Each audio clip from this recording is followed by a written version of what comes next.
Le rugby international continue d'offrir des affiches qui dépassent largement le simple résultat inscrit au tableau d'affichage. Certaines rencontres deviennent de véritables tests de caractère, d'adaptation et d'intelligence tactique. Le duel entre le Japon et la France, disputé à Tokyo dans le cadre du Nation Championship, appartient clairement à cette catégorie. Avant même le coup d'envoi, tous les regards sont tournés vers un élément que personne ne peut contrôler, la météo. Dans la capitale japonaise, la température devrait avoisiner les 30 degrés, avec un taux d'humidité particulièrement élevé et un risque de pluie qui pourrait modifier totalement le scénario de cette confrontation.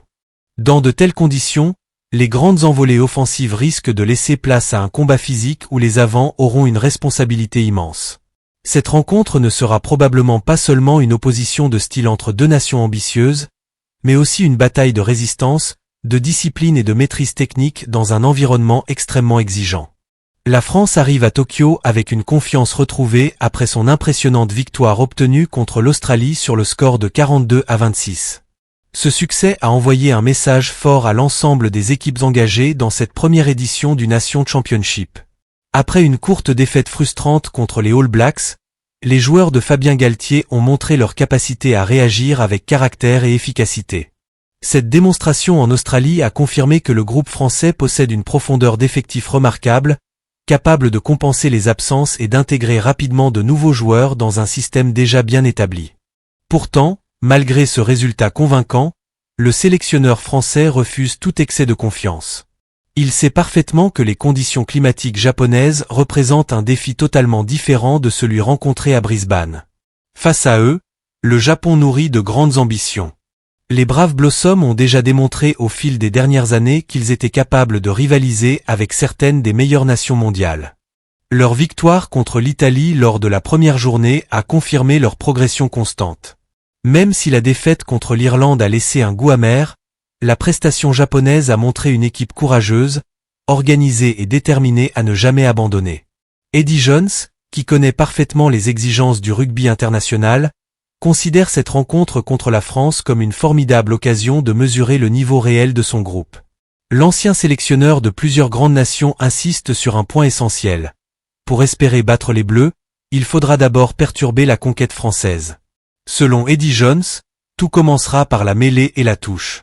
Dans des conditions humides où le ballon deviendra plus difficile à contrôler, chaque ballon gagné ou perdu dans les phases statiques pourra avoir une importance considérable. Le technicien australien souhaite que ses joueurs mettent une pression permanente sur les porteurs de balles français afin de provoquer des erreurs et de créer des opportunités offensives.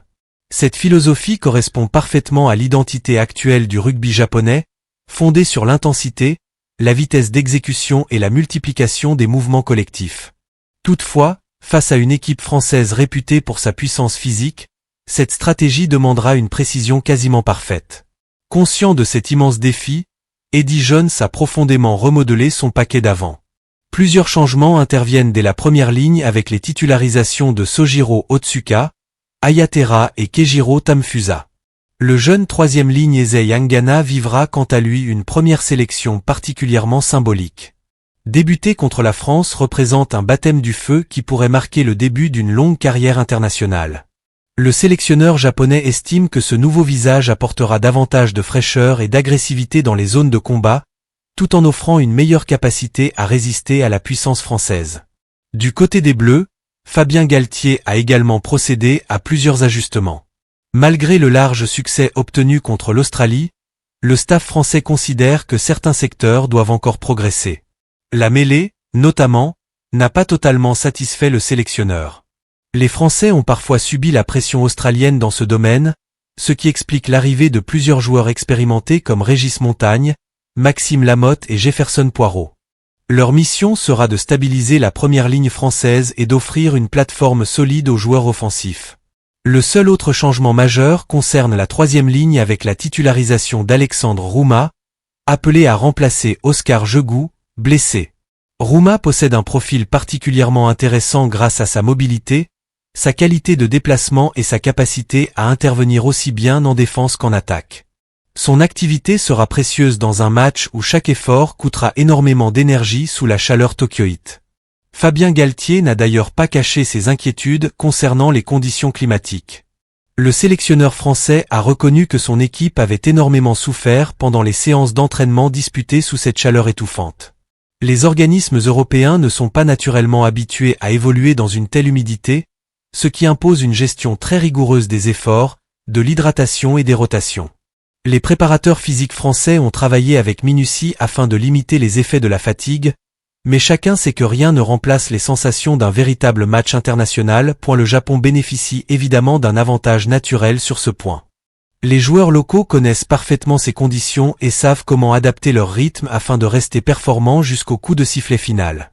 Cette expérience pourrait leur permettre d'accélérer progressivement lorsque leurs adversaires commenceront à ressentir davantage la fatigue. C'est précisément cette capacité à maintenir un rythme élevé malgré la chaleur qui inquiète le staff français. Sur le plan psychologique, cette rencontre possède également une dimension particulière. Les deux équipes affichent actuellement un bilan identique dans cette première édition du Nation Championship avec une victoire et une défaite chacune.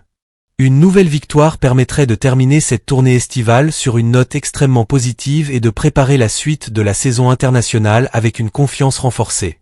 Aucun des deux groupes ne souhaite quitter cette compétition sur une contre-performance.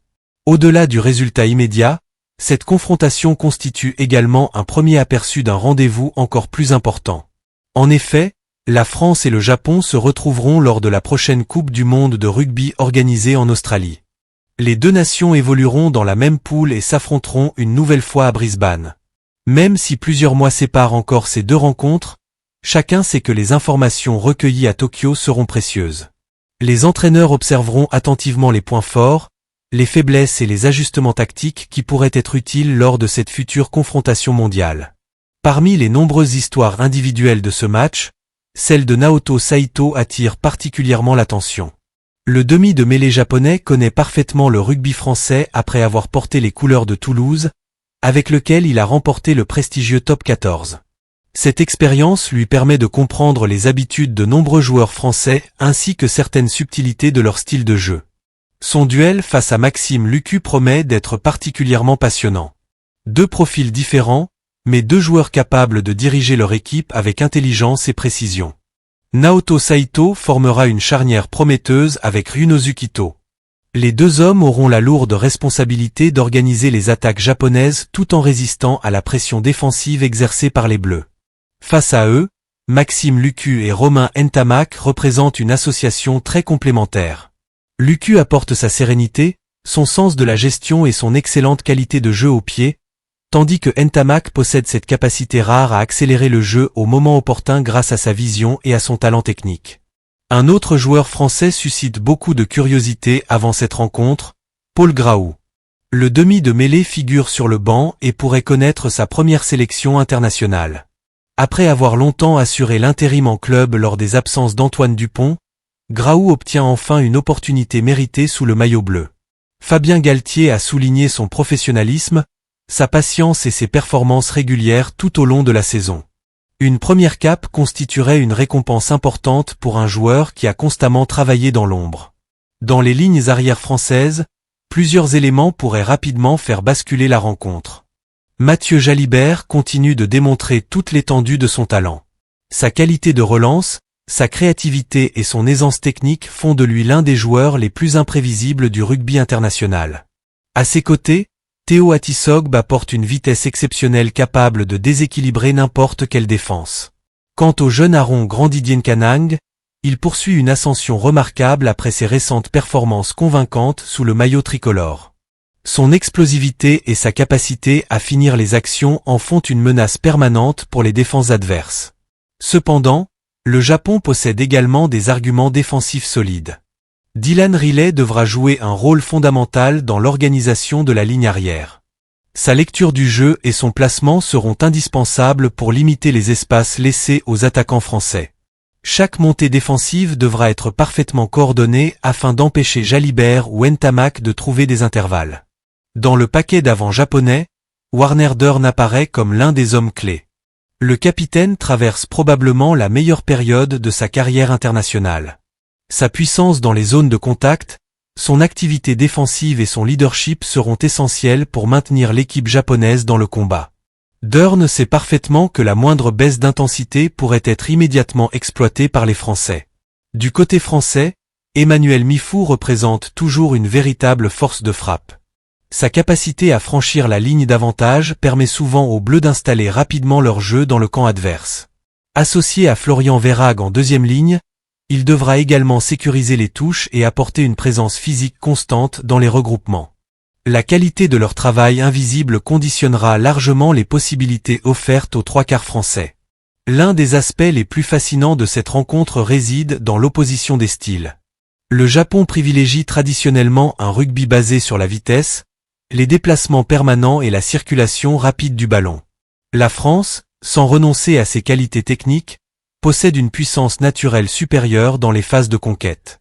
Si la pluie s'invite réellement au-dessus de Tokyo, le match pourrait devenir beaucoup plus fermé que prévu, transformant chaque mêlée, chaque touche et chaque ballon porté en véritable champ de bataille.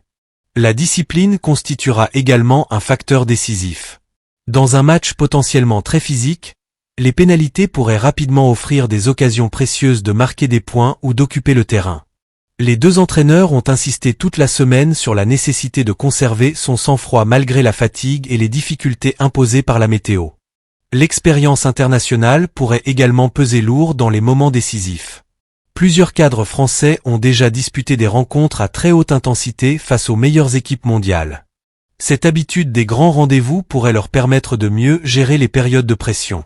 Le Japon, de son côté, mise sur son enthousiasme, son engagement collectif et son excellente préparation physique.